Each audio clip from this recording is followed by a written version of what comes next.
Good morning students, मैं विकास शर्मा आप लोगों को पढ़ाऊंगा राजनीति विज्ञान। और आज से हम स्टार्ट करेंगे अपना टॉपिक। हमारा पहला टॉपिक है न्याय, जस्टिस जिसको बोलते हैं। प्यारे बच्चों, आप लोगों ने समाचार पत्रों में, न्यूज चैनलों में, फिल्मों में अक्सर ये लोगों को कहते हुए देखा होगा, सुना होगा कि हमें न्याय चाहिए। जस्टिस फॉर, किसी भी बच्चे का नाम लिया या किसी महिला का नाम है, जस्टिस फॉर निर्भया। ओके, तो न्याय क्या है? इस न्याय को समझना हम लोगों के लिए बहुत जरूरी है। सामान्य तौर पे हम न्याय से क्या तात्पर्य लेते हैं? हम ये समझते हैं कि एक अपराधी था जिसको न्यायपालिका ने सजा दे दी, उसको जेल हो गई, और जो विक्टिम था, जो पीड़ित था, उसको क्या मिल गया? न्याय मिल गया। किसी आदमी के साथ अपराध हुआ है, उसको उसका हर्जाना मिल गया, अपराधी जेल चला गया, ये क्या होगा? न्याय हुआ।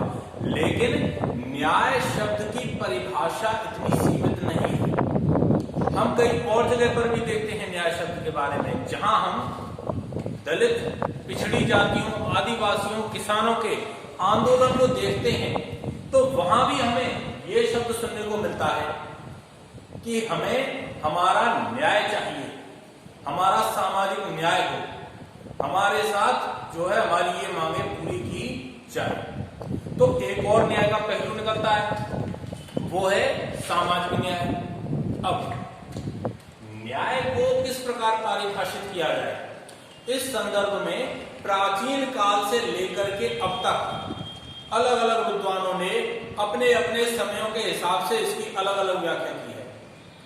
आज मैं आपको न्याय की एक ठोस परिभाषा बताने का प्रयास करूंगा।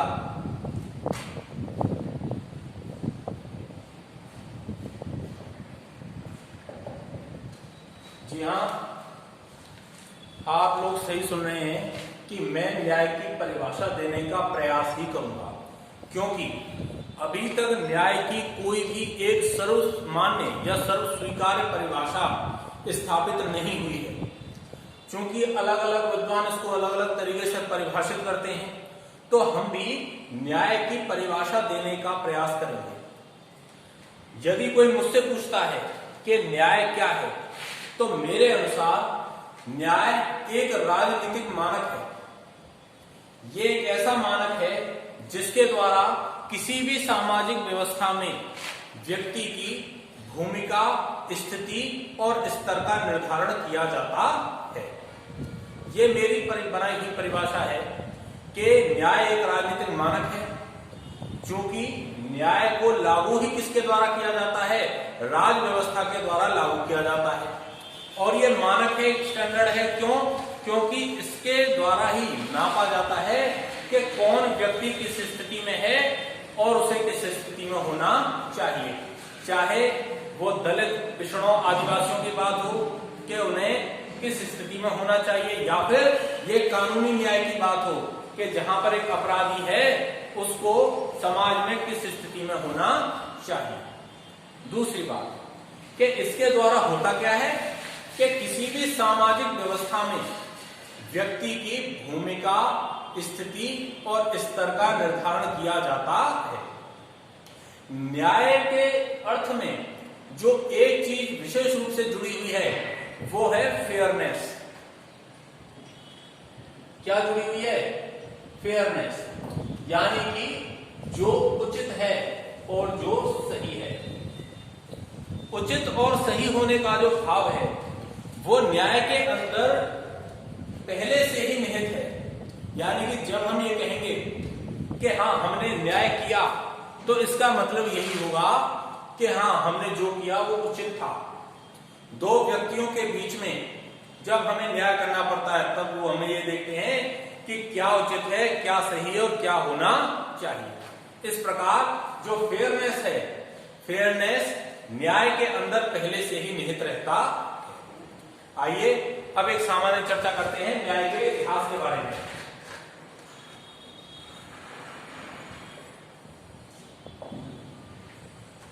न्याय के संदर्भ में प्राचीन समय से ही विद्वानों ने विचार विमर्श किया है, इसके ऊपर चिंतन मनन किया है और अपनी अपनी व्याख्याएं प्रस्तुत की हैं।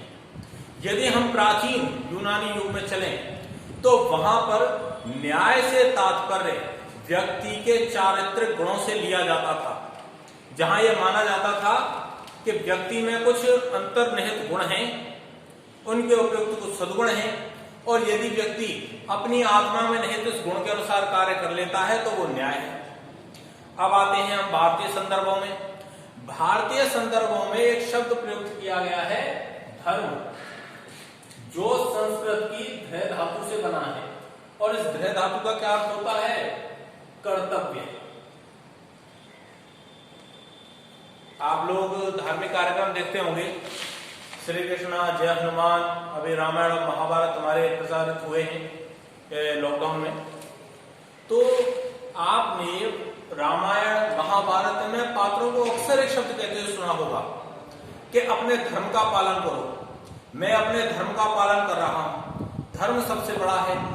तो जहां भी वो कह रहे हैं कि धर्म का पालन करो या धर्म सबसे बड़ा है, तो वो किसी पर्टिकुलर धर्म की बात नहीं कर रहे, वो बात कर रहे हैं कर्तव्य की। राजा हो, पिता हो, पुत्र हो, पत्नी हो, ये सभी क्या करें? प्रजा हो, ये सभी अपने अपने निर्धारित कर्तव्यों का पालन करें। यही क्या है? धर्म है। और भारतीय संदर्भों में इसे ही न्याय कहा गया है। इस टॉपिक के अंतर्गत हम सबसे पहले पढ़ेंगे कि न्याय के संदर्भ में जो हमारे पास प्रमुख विद्वान हैं, उन्होंने न्याय के रूप में क्या क्या कहा है।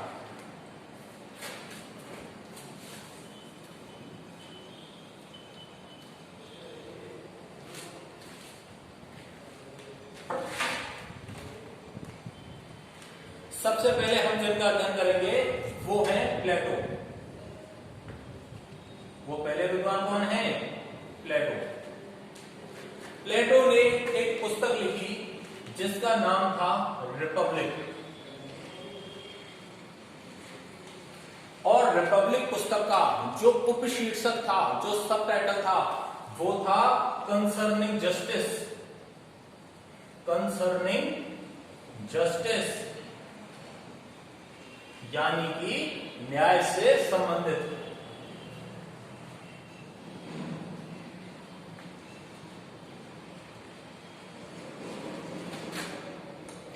प्लेटो की इस पुस्तक का प्रमुख नाम है, जो शीर्षक है वो है न्याय से संबंधित। रिपब्लिक के अंतर्गत प्लेटो के लगभग सभी सिद्धांत हमें प्राप्त होते हैं।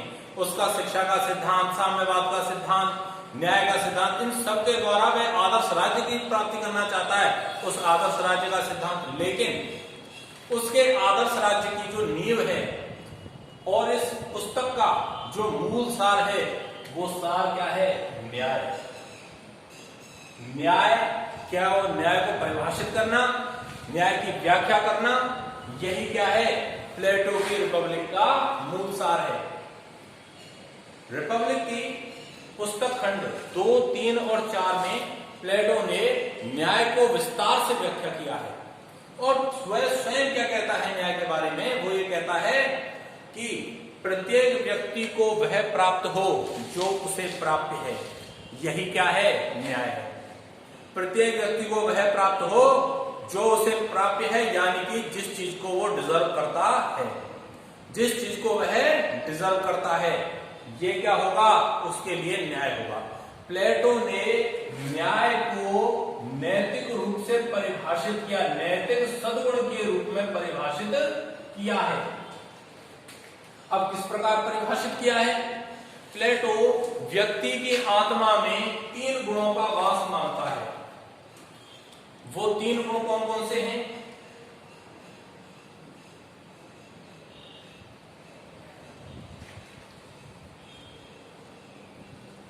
वो 3 गुण हैं ज्ञान, बल और तृष्णा।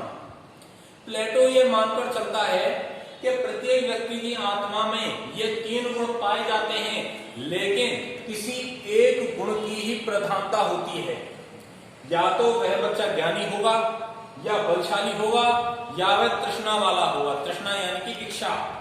चीजों को संग्रहित करने की प्रवृत्ति, व्यापार करने की कला, चित्रकला, मूर्तिकला, वास्तुकला, ये सारी कलाओं में रुचि होना, इच्छा होना, ये क्या है? तृष्णा। प्लेटो इससे आगे चर्चा करता है, वो ये कहता है कि यदि व्यक्ति अपने इन गुणों को पहचान ले और इन गुणों के अनुरूप अपने अंदर सद्गुण पैदा कर लेता है तो निश्चित रूप से व्यक्ति अपने न्याय को प्राप्त कर लेता है। तो इन 3 गुणों के अनुसार प्लेटो ने मनुष्य के लिए 3 आवश्यक सद्गुणों का भी उल्लेख किया। ज्ञान के लिए विवेक,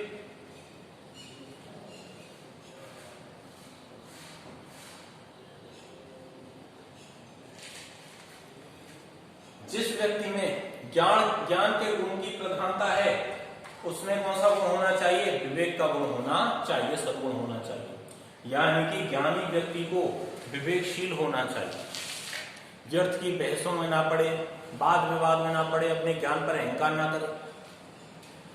दूसरा गुण है बल। जिन लोगों के पास बल की प्रधानता है उनमें सद्गुण होना चाहिए, साहस या उत्साह का। आपके पास शारीरिक बल है, इसका तात्पर्य ये नहीं है कि आप निर्बलों का दमन करें, उन पर अत्याचार करें, नहीं। आपके अंदर साहस या उत्साह का गुण होना चाहिए। कोई साहसी कार्य कीजिए, उत्साहजनक कार्य कीजिए, देश की रक्षा का कार्य कीजिए, या कोई भी ऐसा एडवेंचरस कार्य है जिसमें शारीरिक बल की आवश्यकता है, ऐसा कार्य करें। तो उपयुक्त सद्गुण क्या है? साहस। तीसरा गुण है तृष्णा। जिन लोगों में तृष्णा गुण की प्रधानता है उनके अंदर कौन सा सद्गुण आवश्यक है? संयम का। आपके अंदर चीजों को इकट्ठा करने की, एकत्रित करने की प्रवृत्ति है, लेकिन यह प्रवृत्ति लालच के रूप में विद्यमान नहीं होनी चाहिए कि आप लालची बन जाएं, गरीबों का शोषण करने लग जाएं और आपका चारित्रिक पतन हो जाए। तो ऐसे लोगों के लिए कोई सद्गुण क्या है? संयम। आप चीजों को संग्रहित कीजिए, व्यापार कीजिए, लेकिन संयम का प्रयोग जरूर कीजिए। अब प्लेटो ने न्याय के संदर्भ में यह कहा कि यदि व्यक्ति अपनी आत्मा के सद्गुण के अनुसार कार्य करता है तो वह व्यक्ति क्या है? निश्चित रूप से स्वयं के लिए न्यायी है। मुझ में ज्ञान के गुण की प्रधानता थी, लेकिन ज्ञान के गुण से विपरीत होकर के मैं बल या तृष्णा का कार्य करता हूं, तो क्या वो कार्य मेरी आत्मा के सद्गुण के अनुरूप है? नहीं है। इसी तरह पर प्लेटो कहते हैं कि जिस व्यक्ति में जिस गुण की प्रधानता हो, व्यक्ति को वही कार्य करना चाहिए। ये क्या होगा? ये व्यक्ति के लिए न्याय की अवस्था होगी। ये किसके लिए न्याय की अवस्था होगी? व्यक्ति के लिए। आप लोगों ने फिल्म देखी होगी 3 इडियट, आमिर खान द्वारा स्टार ये मूवी है 3 इडियट। उस मूवी में आमिर खान एक्चुअली यही कहते हुए नजर आ रहे हैं कि आप जिस काम में इंटरेस्ट ले रहे हैं, आपका जिस काम में मन है, आपका मूल गुण ही जिस कार्य के लिए है, आपको वही कार्य करना चाहिए। दूसरे कार्य में यदि आप करने जाओगे तो दूसरे कार्य को आप अच्छी तरह से नहीं कर पाओगे। वो कहता भी है कि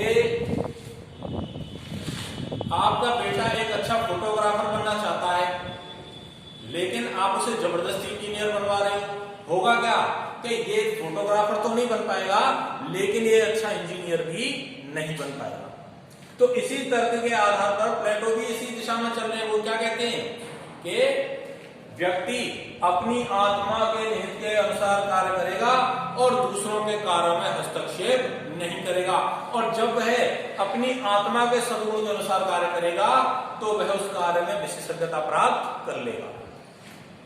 तो यहां से हमें प्लेटो के न्याय सिद्धांत के बारे में ज्ञान मिलता है कि कार्य विभाजन व कार्य विशिष्टीकरण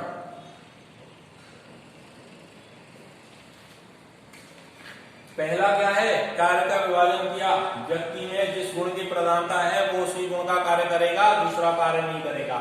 और कार्य विशिष्टीकरण, जब वह अपनी आत्मा के सद्गुण के अनुसार कार्य करेगा तो वह उसे मन लगा करके करेगा और उस कार्य में वह विशेषज्ञता प्राप्त कर लेगा। अब ये तो जो परिस्थिति है ये है व्यक्ति के लिए न्याय। अब बात आती है कि राज्य के लिए न्याय क्या है। प्लेटो से सवाल होता है कि राज्य के संदर्भ में न्याय क्या है। अब प्लेटो इस तर्क को आगे बढ़ाते हैं। वो ये कहते हैं कि इन 3 सद्गुणों के आधार पर जब सभी व्यक्ति अपना अपना कार्य करेंगे और दूसरों के कार्य में हस्तक्षेप नहीं करेंगे, तब समाज में 3 वर्गों का उदय होता है।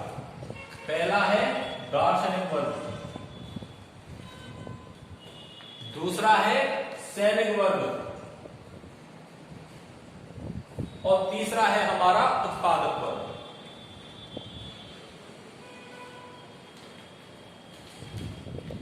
तीसरा क्या है हमारा?